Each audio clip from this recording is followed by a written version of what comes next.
Hello everyone, welcome to ninth lecture of the ISC2 Certified in Cybersecurity Examination Preparation.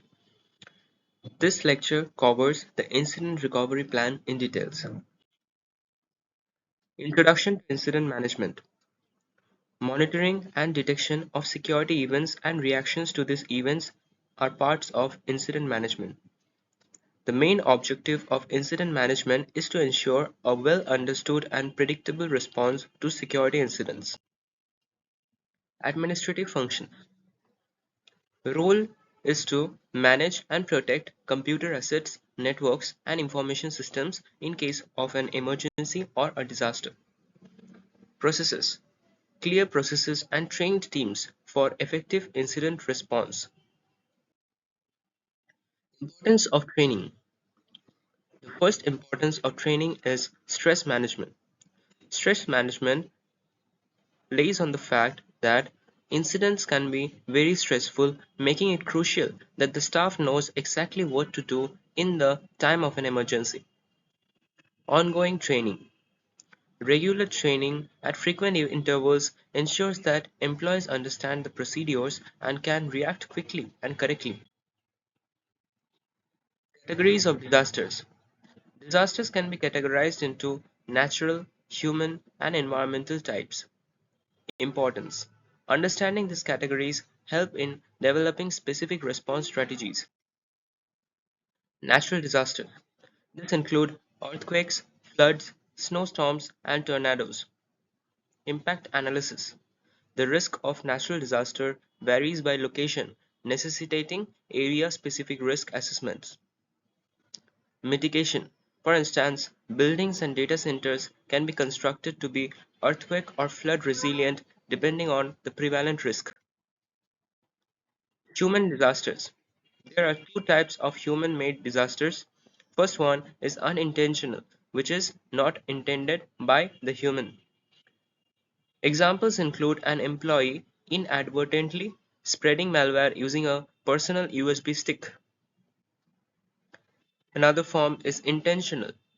These categories include deliberate actions such as malware attacks, terrorism, DOS attacks, hacktivism, and phishing.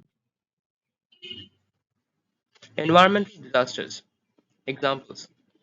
Environmental disasters involves issues like power outages, hardware failures, and provider issues. Clarification. These are different from natural disasters as they are related to the operational environment rather than natural events. Incident management terminologies. Event. An event is an observable change in state which is neither positive nor negative. Alert. An alert is a warning triggered by specific events such as high traffic utilization for a company website. Incident. Multiple adverse events occurring on systems or networks often caused by the human actions. Problem. Incidents with unknown causes requiring root cause analysis. Inconvenience. Non-disruptive failures such as single server failure in a cluster. Emergency. Urgent events with the potential for significant loss. Disaster. Situations where the entire facility is unusable for 24 hours or more. Catastrophe. The complete destruction of a facility comes under catastrophe. NIST 800-61 IR lifecycle. The reference is found in the NIST publication for the incident response lifecycle. Steps. The lifecycle includes preparation, detection, response, mitigation, reporting, recovery, remediation, and lessons learned. Incident Response Team (CIRT). The incident response team comprises of the senior management, incident managers, technical leads, IT security, PR, HR, legal, and auditors. The role of each member in managing and responding to incidents are different and they play their individual role in a company. Preparation phase. Activities. This involves writing policies, training staff, and procuring necessary tools in case an emergency occurs. The importance of preparation ensures that teams are well equipped to handle the incidents quickly and efficiently. Detection phase. Events are analyzed to determine if there might be security incidents. Tools. Intrusion detection systems and intrusion prevention systems helps detect and prevent incidents. Response plans. The response team interacts with affected systems to prevent further damage. Procedure. This may include isolating systems, stopping traffic, and making bit-level copies of affected systems. Mitigation phase. Understanding. Identifying the cause to reliably clean and restore systems. Common issues. Ensuring all signs of intrusion are removed and validating the integrity of backups. Reporting phase.